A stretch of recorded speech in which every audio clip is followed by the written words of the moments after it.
How about essential tools for those beginner, the baby double reed players? What are your suggestions? Why don't you start us off, Lynn? Okay, a screwdriver that actually fits the screws of their instrument. There are a lot of screwdrivers out there that supposedly fit but don't. So do have them double check.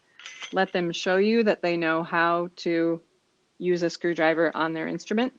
Their screws will become loose, for sure. Usually it's at the worst possible moment. You're at contest or something, and suddenly you hear clank and some key has fallen off of a bassoon. So a screwdriver that actually works, make sure that they know to not go, "Ah." This is not metal shop, so they should not be reaming on those screws super tight. But screwdriver that works, that they know how to use. Pliers. Okay, pliers are so super useful. So much of the time when a kid soaks up their reed, it has suddenly become too open. So it just has this gargantuan opening. All they need to probably do is just give it a gentle little squeeze with their fingertips. If that doesn't work, a super gentle little squeeze with their pliers will probably be all that they need to get a way better response out of that reed. So these are not fancy. These do not have a cutout for reed forming. These are available at any Harbor Freight, any kind of tool supply store for usually about $2 or $3. Clear nail polish. When they have reed leaks, so if their reed is aging and they start to get leaks frequently, it's where the blades are trying to meet each other, but they have receded with time from the soaking and drying and soaking and drying and soaking and drying. They're frequently going to be having leaks in here where the cane is trying to meet and it isn't any longer. They can also get leaks right above the first wire where the cane is trying to meet and isn't. Sometimes also around the end of the tube of the reed where it goes onto the bocal. So just a little drop of nail polish right around the end may save your student from having their low register just completely not responding for them. So clear nail polish. This is Miracle Nail from the Dollar Tree. And probably the last and maybe most important tool is sandpaper. Not a gigantic sheet like this, preferably a smaller sheet that will fit right into their reed box.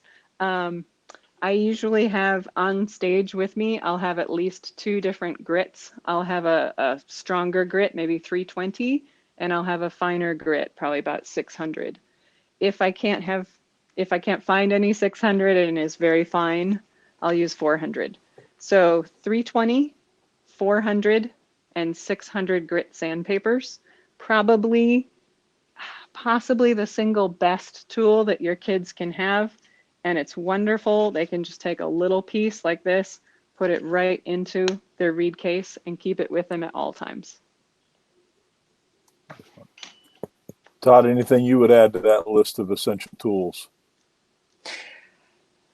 Wow, pliers are just so important for the students to have so that they know how to, make the little adjustments where, I tell them squeeze even less than you think you need to.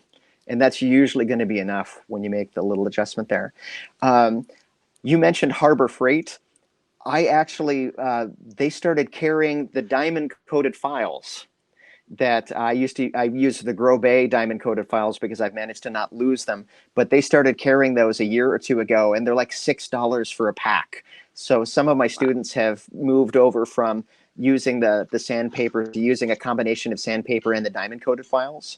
And emery, any kind of emery thing like that is really useful as well. But I think that Lynn's spot on with all of those things. Those are things that you can safely have a sixth grader use. And if they had to have only one thing, for me, it's pliers, with the sandpaper being a very close second. And Great. Spring for the waterproof.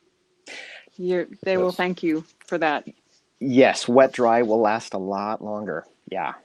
And it won't shed as much because occasionally kids will wind up with this particulate all over their reeds, which parents aren't very fond of either.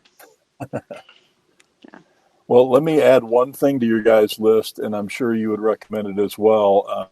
Soaker cups are essential to make sure that the reed health is good. And just kind of on a sidebar, and we won't get off on this, but we actually did a study a number of years ago, and if kids soak and rinse their reeds properly, we kind of found out that you'd get about 4 times the life out of a reed if it wasn't soaked up, if it was just soaked in the mouth. So I do personally recommend that so you can get more life out of your reed.